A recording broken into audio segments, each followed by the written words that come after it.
15페이지 담보물권이죠. 의의는 뭐 간단합니다.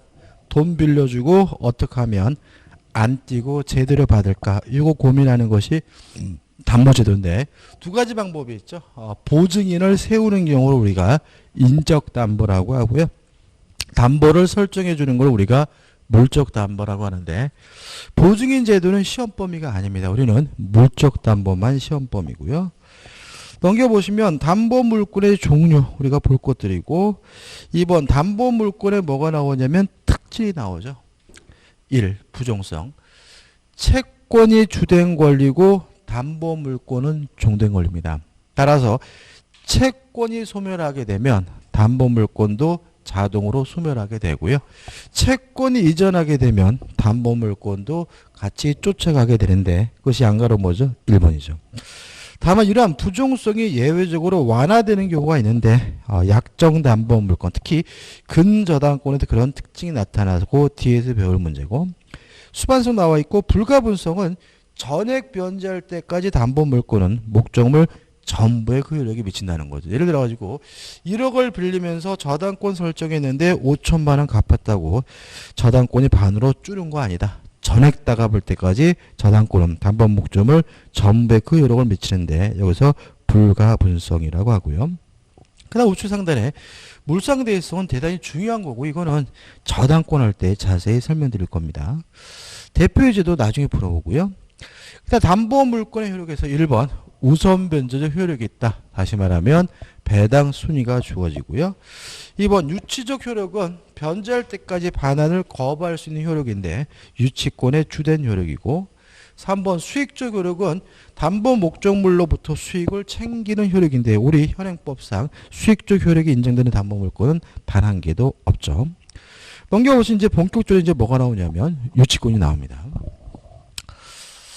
자, 일단 유치권이라는 권리는 뭐냐면요. 타인의 물건을요. 점유하고 있고요.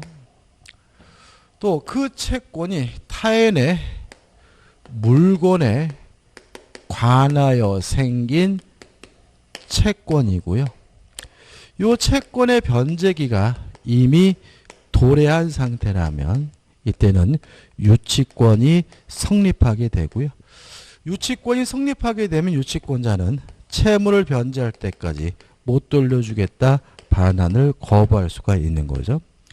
다시 말하면 유치권이라는 것은 변제할 때까지 반환을 거부할 수 있는 담보물권이 뭐가 되는 거죠? 유치권이 되는 거죠. 뭐 간단합니다.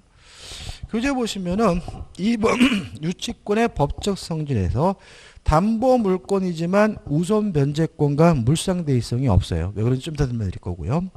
그렇지만 부정성, 수반성, 불가분성은 인정이 되고요. 우측에 동시이해 항변권과 비교가 나오는데 이거는 나중에 동시이해 항변권 공부하시고 보시면 될 것 같고 그 다음에 유치권에 성립해서 요건이 나와요.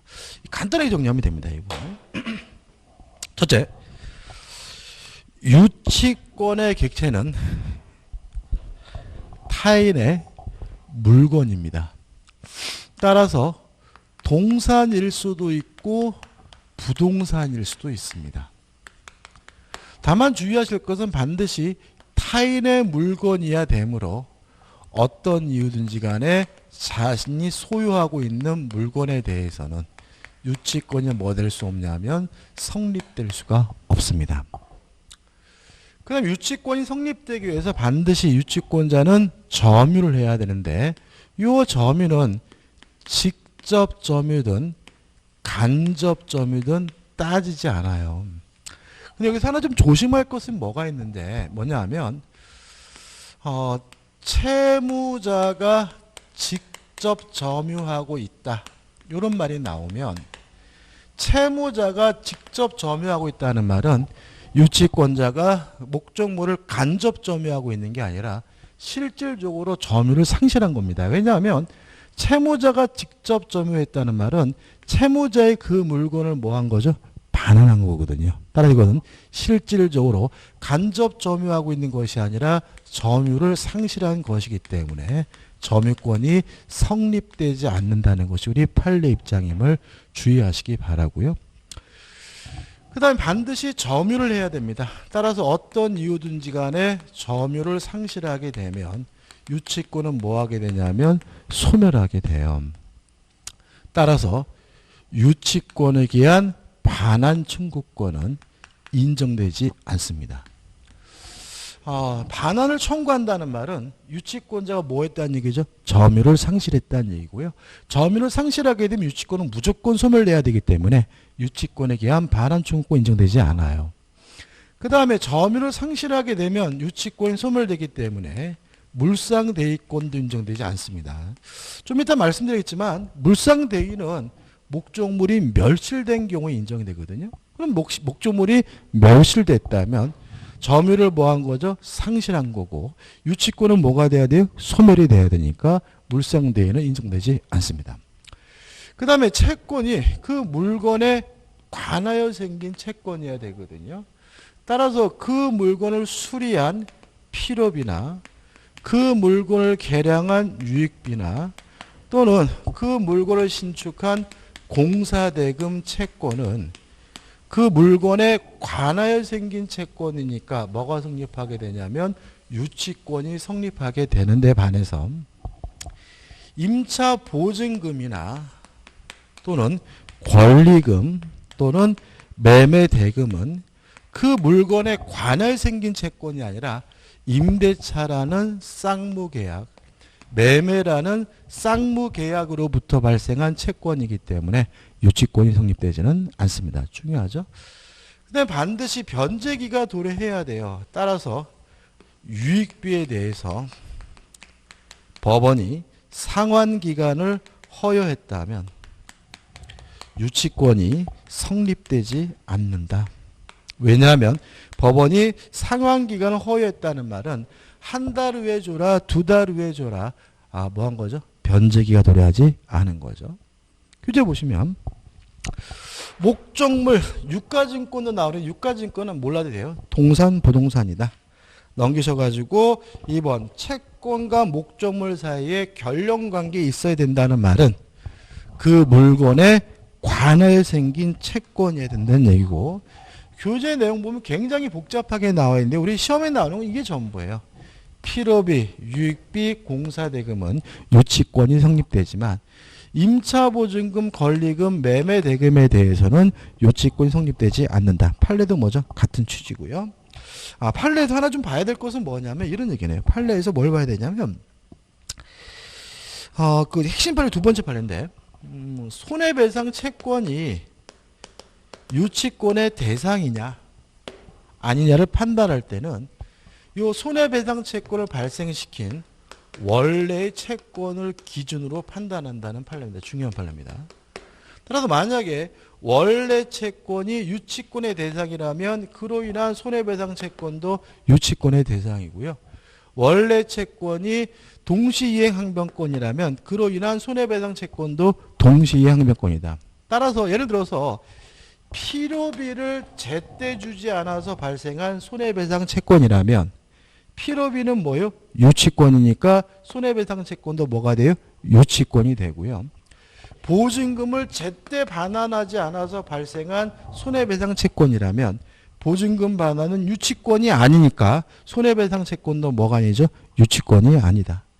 매매대금을 제때 주지 않아서 발생한 손해배상 채권이라면 매매대금 채권이 유치권이 아니니까 손해배상 채권도 뭐가 아니에요? 유치권이 아니다. 다시 말하면 손해배상 채권이 유치권인지 아니면 동시이행항변권인지 여부는 뭘 가지고요? 원래 채권을 기준으로 판단해야 된다는 거 기억해 두시면 됩니다. 그 다음 우측에 보시면 나법 동일한 사실관계로부터 발생한 경우에도 유치권이 인정되는데 시험에 안 나오니까 신경 쓸 필요가 없고요. 답은 채권과 목적물의 점유 사이 결연성이 요구되지 않는다는 말은 꼭 점유하고 있는 동안에 채권이 발생할 필요는 없다. 먼저 채권이 발생하고 나중에 점유를 취득하게 된 경우에도 유치권이 성립된다는 얘기니까 보시면 되겠죠. 그 다음 판례 밑에 3번 변제기가 도래해야 된다. 따라서 유익비에 대해서 법원이 상환기간을 허용한 경우에는 유치권이 성립되지 않고요. 4번 물건 또는 유가증권을 반드시 점유를 해야 되고요. 어떤 이유든지 간에 점유를 상실하면 유치권이 뭐가 되죠? 소멸이 된다. 그다음 4번 점유가 불법 행위로 한 것은 아니다. 다시 말하면 위법한 점유면 안 되고요. 넘기셔가지고 판례 나와 있고 그다음 판례 사이에 다 5번 당사자 사이에 유치권을 배제하는 특약이 없어야 합니다. 보시면 이제 판례도 나오고 좀 복잡한데 특별한 건 없고요. 그러니까 이 정도만 우리가 확실하게 정리하시면 돼요. 우측에 보시면 대표 예제가 나와 있죠. 예제를 좀 보는데 자 이런 문제입니다.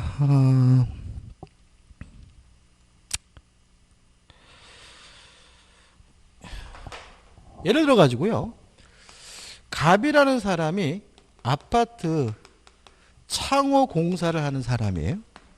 우리 흔한 말로 샤시 공사하는 분이죠. 그래서 아파트 예를 들어서 100가구를 샤시 공사를 했거든요. 근데 공사 대금을 안 줘요. 그래서 이 아파트에 대해서 유치권 행사하려고 한단 말이죠. 물론 이 공사 대금은 목적물에 관하여 생긴 채권이니까 뭘 행사할 수 있죠? 유치권 행사할 수 있는데 유치권 행사하려면 반드시 뭘 해야 돼요? 점유를 해야 되잖아요. 그러면 100가구 전체를 다 점유해야 되느냐? 그럴 필요는 없다. 100가구 중에서 한 가구만이라도 점유하고 있다면 전체 공사대금에 대해서 유치권을 행사하고 있는 것으로 이해한다는 것이 우리 판례 입장이에요. 따라서 전체 가구를 다 점유해야 되는 것은 아니고 한 가구만 점유하더라도 전체 채권에 대해서 유치권이 성립하게 됩니다. 이건 좀 기억해 두시죠. 판례 나와 있고요. 우측 문제 풀어볼게요. 갑은 을과의 계약에 따라 을소유 고유 구분 건물 202호, 202호 전체를 수리하는 공사를 완료했지만 을이 공사 대금을 지급하지 않자 갑이 201호만을 점유하고 있다. 다음 설명이 좀 옳은 거죠. 그러면 201호만 점유하고 있더라도 전체 공사 대금에 대해서 뭐가 성립합니까? 유치권이 성립되겠죠. 1번 갑의 유치권은 을 소유 구분 건물 201호, 202호 전체의 공사 대금을 피담보 채권으로 하여 성립한다. 맞는 지문이고요. 답은 뭐죠? 1번이 되는 거죠. 알면 참 쉬운 거죠. 2번 갑은 을 소유 구분 건물 202호로 202호 전체에 대하여 유치권에 의한 경매를 신청할 수 있다. X겠죠. 어차피 이 사람이 점유하고 있는 것은 뭐죠? 201호니까 201호만 경매할 수 있습니다.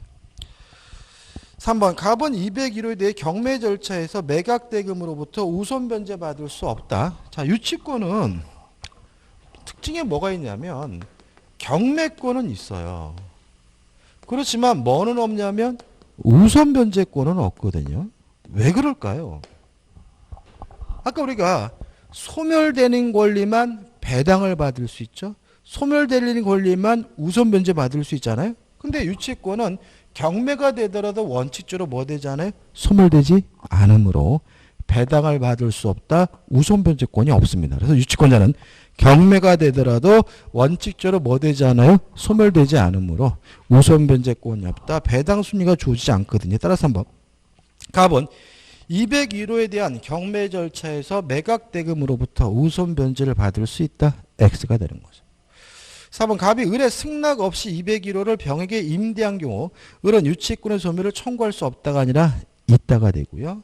5번 갑이 을의 승낙 없이 201호를 병에게 임대한 경우 병은 을에 대해 임대차 효력을 주장할 수 있다. 이것도 물론 X가 되겠죠. 유치권의 효력입니다. 좀 정리해 볼게요. 자, 유치권의 가장 기본적 효력은 반환을 거부할 수 있어요. 특히 유치권은 경매가 되더라도 소멸되지 않기 때문에 경락인에게도 반환을 뭐 할 수 있죠? 거부할 수가 있는 거고요. 다만 유의하실 것은 뭐냐면 유치권에 기해서 직접 변제해달라고 뭐 할 수 없냐면 청구할 수는 없다. 그래서 유치권은 기본적으로 반환을 거부할 수 있을 뿐 적극적으로 변제해달라고 뭐 할 수는 없어요? 청구할 수는 없고요. 경매할 수 있지만 경매가 되더라도 소멸되지 않으므로 우선 변제권이 없고요. 또 간이 변제 충당권 해가지고 일정한 요건을 갖추게 되면 목적물에 관한 소유권을 직접 취득할 수도 있어요. 그 다음에 유치권자 과실을 수취할 수 있느냐? 과실을 수취할 수가 있습니다. 또 과실을 수취하고요. 수취한 과실을 대금의 변제에 충당하는 것도 가능합니다. 다시 말하면 과실수치에서 변제 뭐 할 수 있죠? 충당할 수가 있고요. 근데 아까도 문제가 나왔는데 중요한 건데 유치권자 목적물을 사용할 수 있고 수익할 수 있느냐에 대해서 원칙적으로 없답니다. 따라서 유치권자가 사용 수익하면 소멸 청구당하고요. 소멸 청구당하면 유치권이 즉시 뭐 하게 되냐면 소멸하게 되는 거죠. 또 사용 수익할 수 없다는 말은 유치권자는 제3자에게 뭐 할 수 없어요? 임대할 수 없다는 의미도 갖고 따라서 채무자의 승낙 없이 임대하게 되면 소멸 청구당하고 유치권은 즉시 소멸하겠죠. 다만 예외적으로 유치권자가 사용 수익하는 것이 가능한 경우가 있는데 두 가지입니다. 첫째, 채무자의 승낙을 얻으면 유치권자도 사용 수익할 수가 있다. 두 번째, 보존에 필요한 사용은 가능하다는 것이 우리 판례 입장입니다. 자, 그럼 여기서 좀 생각해 볼 것은 뭐가 있냐면, 자, 임차인이 예를 들어서 필요비와 유익비를 지출했다면, 필요비 유익비는 목적물에 관하여 생긴 채권이니까 뭘 할 수 있죠? 유치권을 주장할 수가 있는데, 이 유치권을 주장하는 동안에 임차인이 원래의 목적대로 계속해서 사용하고 수익할 수 있느냐, 이 문제에 대해서 가능하다는 것이 우리 판례 입장입니다. 왜냐하면 임차인과 같은 유치권자가 원래 목적대로 사용 수익하는 것은 보존에 필요한 사용으로 이해를 합니다. 다시 말하면 원칙적으로 유치권자는 목적물을 사용 수익할 수가 없지만 임차인은 유치권을 행사하는 경우에 원래 목적대로 계속 사용 수익하는 것이 가능하다. 왜냐하면 보존에 필요한 사용이니까요. 그럼 교재 보시면 그러니까 부동산 임대차에 있어서 유치 방법 원래 목적대로 계속 사용 수익할 수가 있다. 왜요? 보존에 필요한 사용이기 때문에요. 다만 차임은 지급해야 되고요. 지급하지 않는다면 사용이익은 부당이득으로서 반환을 해줘야 된다는 거 좀 주의하시면 되겠죠. 그 다음에 넘기셔서 4번 유치권의 주장. 절대권이니까 제3자에게 주장할 수 있고요. 특히 경매가 되더라도 유치권은 소멸되지 않으므로 경락인에게도 뭐 할 수 있어요? 주장할 수 있음을 주의하시기 바라고. 그 다음에 4번 유치권 행사의 효과. 유치권 행사하더라도 채권의 소멸시효가 중단되지는 않습니다. 왜냐하면 유치권 행사가 채권 행사는 아니니까요. 2번 경매권 있죠. 다만 경매권 있지만 뭐는 없습니까? 우선 변제권은 없다. 3번 간이 변제 충당권 해가지고 일정한 요건을 갖추면 유치권자 직접 목적물에 관한 소유권을 직접 취득할 수가 있는데 그냥 이거는 자세할 필요 없이 그냥 간이 변제 충당권이 인정된다. 이 정도만 기억하시면 돼요. 그 다음 우측에 4번 별제권 인정이 되고요. 5번 과실수취권 인정되고 수취한 과실을 변제 충당하는 것이 가능하다는 거 기억해 두시면 되고 그 다음에 6번 유치물 이용권 일단 없다. 다만 채무자의 승낙이 있거나 보존에 필요한 사용이라면 사용할 수가 있다고요. 426페이지 오시면 판례는 결국 뭐냐면 유치권자 원래 목적대로 계속 사용하고 수익하는 것은 보존에 필요한 사용이기 때문에 가능하다는 얘기고요. 그 다음 마지막으로 7번 유치권자는 목적물을 점유하고 있기 때문에요. 점유하고 있는 동안에 필요비 유익비를 지출한 경우에는 필요비 유익비 상환을 청구할 수가 있다는 얘기가 나와있죠. 그래서 유치권자도 필요비 유익비 상환 청구권이 있다. 이렇게 기억하시면 돼요. 그 다음 대표유죄가 나오는데 개인적인 중요한 건 아닌 것 같은데 이게 자꾸 시험에 나오거든요. 자 보죠.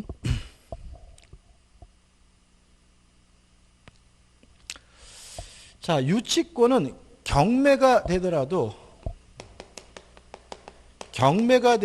뭐 되지 않습니까? 소멸되진 않아요. 이게 원칙입니다.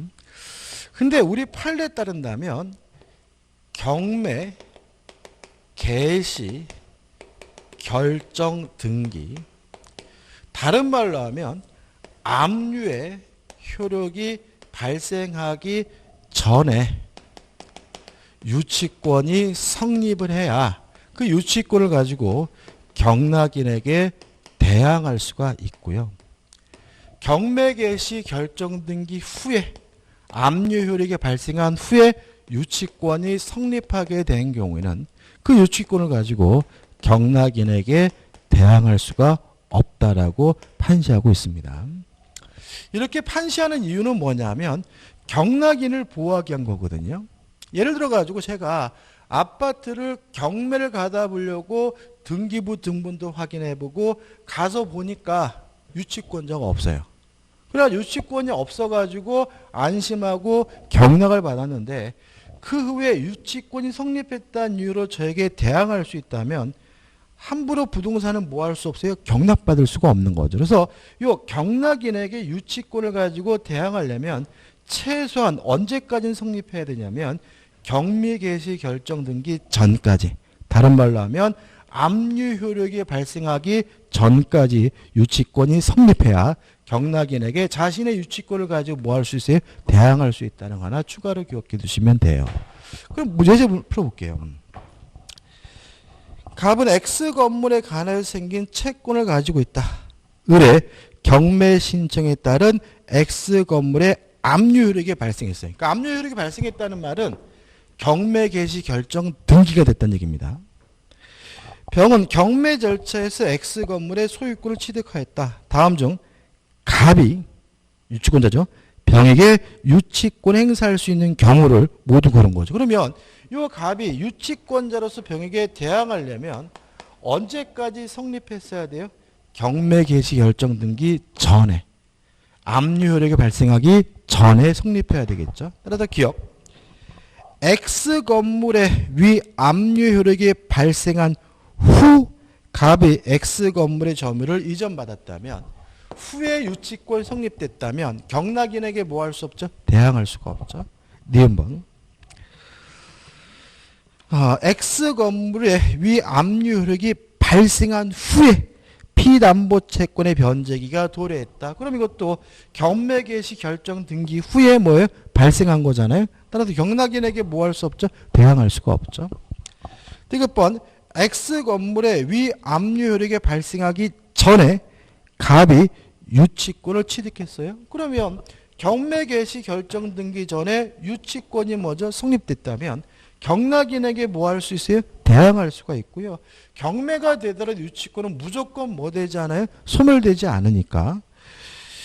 을의 저당권이 갑의 유치권보다 먼저 성립한 경우 그래도 경락인에게 뭐 할 수 있는 거죠? 대항할 수가 있는 거죠. 1번. X 건물의 위 압류 효력이 발생하기 전에 갑이 유치권을 취득하였지만 을의 가압류 등기 갑의 유치권보다 먼저 마쳐졌다. 이런 것도 고려하잖아요. 따라서 디귿리을에서 답은 몇 번이 되는 거죠? 3번이 되는 거죠. 그럼 결과적으로 우리가 경매가 되면 유치권은 뭐 되지 않아요? 소멸되지 않는데 다만 자신의 유치권을 가지고 경락인에게 뭐 하기 위해서요? 대항하기 위해서는 경매 개시 결정 등기 전에 유치권이 성립돼야 된다. 다른 말로 하면 압류 효력이 발생하기 전에 유치권이 뭐가 돼야 돼요? 성립해야 된다는 거 따로 기억해 두시면 됩니다. 그다음 우측에 유치권자 의무죠. 선관주의 의무가 있고요. 나번 유치물을 사용되어 담보 제공하지 않을 의무가 있고요. 만약에 이러한 의무를 위반하게 되면 뭐 당하죠? 소멸 청구당하고요. 소멸 청구당하면 유치권은 뭐 하게 됩니까? 소멸하게 됩니다. 그 다음 유치권의 소멸에서 일반적 소멸 사유 보시면 될 것 같고 특이한 소멸 사유 또 나와 있죠. 채무자의 소멸 청구. 다시 말하면 의무를 위반하게 되면 소멸 청구당하고 유치권은 즉시 소멸해요. 그다음 428페이지 오시면 채무자는 상당한 다른 담보 제공을 하고요. 유치권의 소멸을 청구할 수 있고 유치권자가 동의하면 유치권이 뭐 될 수 있냐면 소멸하게 되고요. 그 다음 점유를 상실하게 되면 유치권이 뭐가 돼요? 소멸이 된다. 그래서 반환 청구권도 없고 물상대권도 없죠. 근데 조심할 것은 나번인데 승낙 없이 유치물을 임대 또는 담보로 제공했어요. 그러면 점유를 상실한 것이 아니라 유치권자가 간접 점유하고 있는 것이니까 유치권이 뭐 되지 않습니까? 소멸되지는 않습니다. 다만 의무를 위반한 것이기 때문에 채무자의 소멸 청구가 있으면 그때에 비해서 유치권이 소멸되게 됨을 주의하시기 바랍니다. 대표 예제죠. 이렇게도 내요. 근데 많이 틀리시더라고. 유치권의 소멸 사유가 아닌 것은 5번이죠. 목적물이 양도. 그죠? 건물이 매매가 되더라도 유치권은 뭐 되지 않겠습니까? 소멸되지 않겠죠. 답은 뭐죠? 5번이죠. 남은 거 지금 당연한 거죠. 그 다음 우측에 보시면 이제 뭐가 나옵니까? 저당권이 나오죠. 일단 저당권의 저당권이란 뭐냐? 점유를 이전하지 않고 설정 등기함으로써 우선 변제받을 수 있는 담보물권이 뭐죠? 저당권이다. 2번 근대 저당권의 특징이 나오는데 가입표입니다. 보실 필요가 전혀 없어요. 시험에 나올 것은 아니고요. 넘겨보시면 저당권의 법적 성질해 가지고 약정 담보물권이다. 답은 저당권은 타물권이다. 답은 저당권은 우선 변제적 효력 있고 답은 저당권은 담보물권이다. 따라서 우측에 맨 위에 부종성, 수반성, 불가분성, 물상대의성이 있고요. 저당권의 성립인데 저당권은 약정담보물권이기 때문에 설정계약과 등기함으로써 성립하는 것이 원칙인데 첫 번째 문제가 되는 것은 설정계약의 당사자입니다. 좀 생각을 좀 해보죠. 을이 갑에게요 1억을 빌려줬어요. 그러면 을을 우리가 채권자라고 하고 갑을 우리가 채무자라고 하잖아요. 그러면 일단 저당권 설정 계약은 누구하고 하는 거냐면 저당권자와 저당권자와 저당권 설정자 간의 설정 계약과 등기를 함으로써 저당권이 성립되게 되거든요. 첫 번째 주의하실 점은 채권자와 저당권자는 원칙적으로 같은 사람이어야 합니다. 왜냐하면 채권이 소멸하면 저당권도 소멸하고요. 채권이 이전되면 저당권도 쫓아가니까 이 부종성 수반성 때문에 채권자와 저당권이 원칙적으로 같아야 하고요. 따라서 만약에 채권자가 아닌 제3자 명의의 저당권 등기는 원칙적으로 뭐인 거냐면 무효인 겁니다. 그 다음에 저당권 설정자는 채무자인 것이 일반적이지만 채무자일 수도 있고 제3자일 수도 있고요. 만약에 저당권 설정자가 채무자가 아닌 제3자라면 이 사람은 우리가 물상보증인이라고 해요. 가장 쉬운 질문은 저당권자는 채권자이어야 한다. 5죠. 저당권 설정자는 채무자이어야 한다. X죠. 채무자일 수도 있고 제3자일 수도 있고 제3자라면 이 사람은 뭐죠? 물상보증인인 거예요. 자, 근데 교재 판례에 나와 있고 이제 여기 이제 예외가 있어요. 예외적으로 유효한 경우가 있어요. 두 가지 요건을 갖추면 되는데 요 판례 그림이 나와 있죠? 사실관계를 좀 말씀드릴게요. 이런 겁니다. 갑이 A라는 건물을 가지고 있는데요. 을과 만나가지고 매매 계약을 했습니다. 매매 계약을 했는데 을이 계약금도 줬고요. 중도금도 줬는데 잔금을 안 주고 있어요. 지급하기로 한 날이 지났는데. 그래서 갑이 을에게 답답해가지고 왜 잔금 안 주세요 그랬더니 돈이 없대요. 남 얘기하더란 말이죠. 그래서 갑이 미치겠는데 을이 어느 날 어떤 말을 하냐면 제가 돈도 없이 건물 사가지고 잔금 못 드려서 죄송합니다.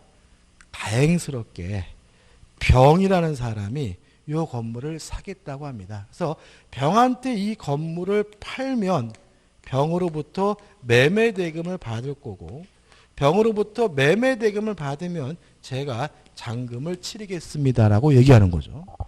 그래서 갑이 그러면 빨리 팔아라 라고 했더니 우리 뭐라 그러냐면 단 문제가 병이 못 믿겠다고 합니다. 일단 저에게 먼저 등기 좀 해 주십시오 라고 요구를 하는 거죠. 사기꾼이죠.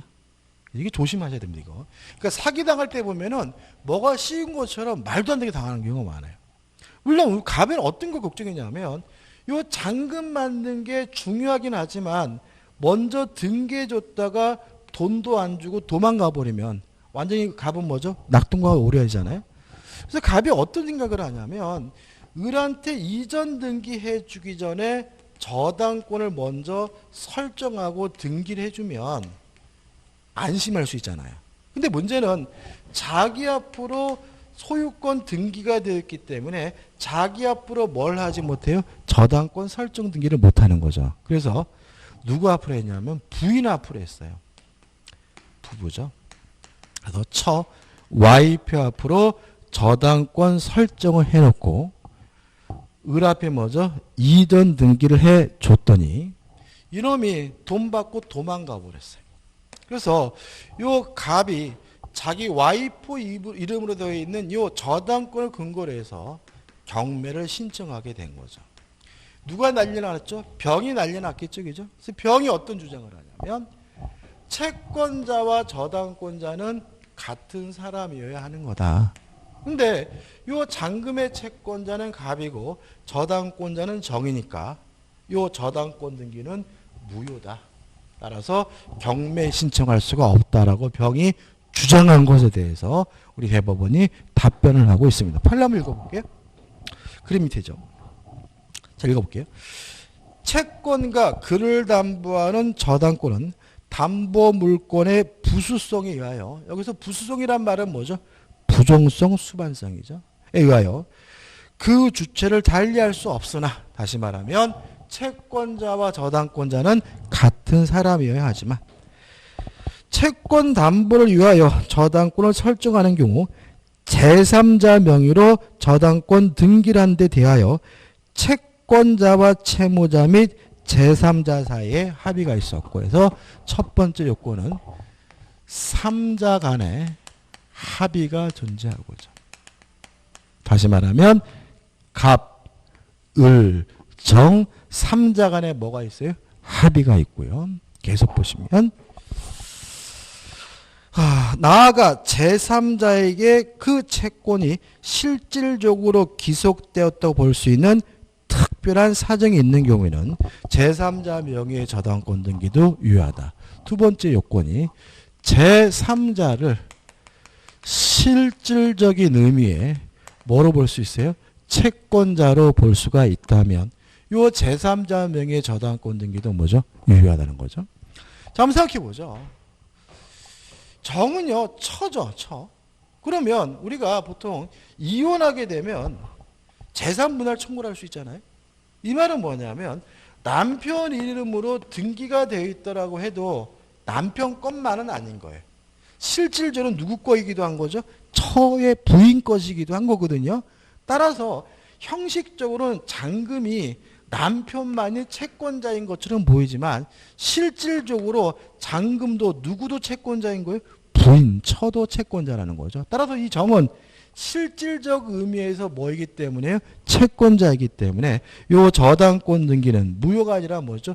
유효하고 경매를 신청하는 것은 뭐죠? 정당하다라고 판시하고 있습니다. 자, 수험들 기억해야 될 것은 요거죠. 자, 채권자와 저당권자는 같은 사람이어야 하므로 제3자 명의로 이루어진 저당권 등기는 원칙적으로 무효입니다. 다만 채권자, 채무자, 제3자, 3자 간의 합의가 존재하고요. 요 제3자도 실질적 의미의 채권자로 볼 수 있을 경우에는 예외적으로 제3자 명의의 저당권 등기가 유효할 수 있다는 거 꼭 기억해 두시기 바랍니다. 그 다음에 넘겨보시면 판례들이 더럽게 많은데 이렇게까지 자세히 볼 필요는 없고요. 그 다음에 이제 등기에서 등기상 뭐 특별한 거 없습니다. 민법에서는 볼 건 없죠. 그 다음에 나번 등기 관련 문제에서 1. 저당권 등기가 불법으로 말소된 경우에요. 전에도 했는데 또 한번 해볼까요? 자, 보죠. 저당권을 취득하려면 반드시 등기를 해야 된다. 근데 문제는 이 등기가 불법으로 말소가 됐어요. 그러니까 말소가 불법하다는 얘기니까 저당권은 뭐 되지 않아요? 소멸되지 않고요. 불법으로 말소되더라도 저당권은 소멸되지 않으니까 저당권은 여전히 말소 회복 등기를 해달라고 뭐 할 수 있겠습니까? 청구할 수가 있겠죠. 여기까지 전해있어요. 근데 여기서 중요한 것은 뭐냐면 불법으로 말소된 상태에서 경매가 이루어지면 이 저당권은 소멸이 되기 때문에 더 이상 말소 회복 등기를 해달라고 청구할 수가 없다라는 거 꼭 기억해 두셔야 돼요. 이유는 경매가 이루어지면 모든 저당권은 무조건 뭐가 돼야 돼요? 소멸이 돼야 되니까. 불법 말소된 상태에서 경매가 이루어지면 이 사람은 돈 한 푼 못 받겠죠? 그런 거 고려하지 않아요. 경매가 이루어지면 모든 저당권 무조건 뭐가 돼야 돼요? 소멸돼야 되니까. 불법 말소된 상태에서 경매가 이루어지면 저당권은 소멸이 되고요. 따라서 더 이상 말소 회복 등기를 청구할 수가 없다는 것이 우리 판례 입장임을 주의하시기 바랍니다. 우측에 보시면 판례가 그런 내용이에요. 그 다음에 판례 밑에 2번 무효등기 유형 재활용할 수 있느냐? 있다. 다만 소급표는 없다는 거 기억해 두시고 3번 저당권의 객체 민법상 객체만 기억하시면 되는데 부동산입니다. 부동산과 지상권 전세권이. 다시 말하면 저당권은 부동산과 같은 물건에 대해서 설정할 수도 있고요. 지상권 전세권과 같은 권리에도 설정할 수 있다는 거 꼭 기억해 두셔야 되고요. 넘겨보시면 4번 피담보 채권 저당권에 의하여 담보되는 피담보 채권은 무제한입니다. 따라서 가해서 꼭 금전 채권일 필요도 없고요. 또 나번 미래 채권 불확정 불특정한 채권이라도 상관이 없습니다. 그래서 문제에서 이러이러한 채권을 담보하기 위한 저당권은 성립되지 않는다. 그럼 무조건 X다. 저당권에 의하여 담보되는 피담보 채권은 아무런 제한이 없다는 거 꼭 기억해 두셔야 되고요. 2번 저당권의 특수한 성립에서 1번 임차 지상 건물에 대한 법정 저당권이 나오는데 이거는 우리가 나중에 뭐 할 거냐면 임대차 할 때 설명드릴게요. 이거는. 그 다음에 2번 부동산 공사 수급인의 저당권 설정 청구권입니다. 이건 결국은 무슨 말인지 알고 하나만 좀 조심하시면 되는데 자 이런 문제입니다.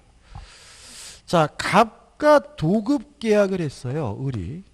그래서 갑이 도급인이고 을이 수급인인데 을이 갑을 위해서 건물을 신축해 주면 일반적으로 도급인인 갑이 이 건물에 대해서 뭘 갖냐면 소유권을 갖겠죠. 근데 갑이 을에게 공사대금을 안 줘요. 그러면 을은 갑에게 저당권을 설정해 달라고 청구할 수가 있는데 이거 우리가 부동산 공사 수급인의 저당권 설정 청구권이라고 하고요. 다시 말하면 공사대금을 안 주면 건물을 지어진 수급인은 도급인에게 저당권을 설정해 달라고 뭐 할 수 있어요? 청구할 수가 있다는 얘기죠. 자, 수험주로 조심할 것은 뭐냐면 요거는 형성권이 아닙니다. 형성권이 아니기 때문에 을이 갑에게 청구하는 순간 을에게 저당권이 성립되는 것이 아니라 갑으로부터 승낙을 얻고요. 설정 등기까지 해야 비로소 을이 저당권을 취득하게 됨을 주의하시기 바랍니다. 그러니까 법정 저당권이 아닙니다. 자, 그럼 여기서 좀 이해를 돕기 위해서 갑이 승낙할까 이거죠. 승낙할 놈이 공사대금을 안 줬을까 이런 생각이 든단 말이죠. 근데 이게 어떻게 보통 실무적으로 이루어지게 되냐면 보시면 이 공사대금은 목적물에 관하여 생긴 채권이니까 우리 일단 뭘 행사하게 되죠? 유치권 행사하게 됩니다. 그러면 갑이 나타나가지고 을한테 뭐라 그러냐면 네가 유치권 행사하는 바람에 공사가 중단이 돼서 나 완전 망하게 됐다. 나만 망하냐 짜시가 너도 망한다라고 당당 뜨면 을은 갑에게 그러면 저당권을 설정해 달라고 뭐 할 수 있어요? 청구할 수가 있는 거죠. 그럼 갑의 입장에서는 유치권을 풀어야 뭐 할 수 있어요? 공사할 수 있으니까 승낙을 하고 설정 등기를 하면 을은 뭐죠? 저당권을 취득하는 대신 유치권을 뭐 하게 돼요? 풀게 되고 그러면 공사가 진행이 돼서 뭐 갑과 을이 위민할 수가 있거든요. 그래서 뭐 일단 이 부동산 공사 수급의 저당권 설정 청구권은 일단 뭐부터 시작합니까? 유치권부터 시작하고 유치권을 해소하기 위해서 인정되는 권리고요. 따라서 형성권이 아니라 승낙이 있고 설정 등기까지 해야 비로소 유치권이 성립되게 됨을 주의하시기 바랍니다. 우측에 보시면 대표 예제가 나오죠. 저당권에 관한 설명으로 틀린 것은 이데 한번 볼까요? 2번. 저당권은 그 담보한 채권과 분리하여 타인에게 양도할 수 있다. X. 부종성, 수반성이 있으므로 저당권만 따로 분리해서 양도할 수가 없기 때문에 답은 뭐죠? 2번이 되는 거죠. 나머지 것들은 좀 보면 됩니다. 좀 쉬었다가요. 3번. 저당권의 효력을 보도록 하겠습니다.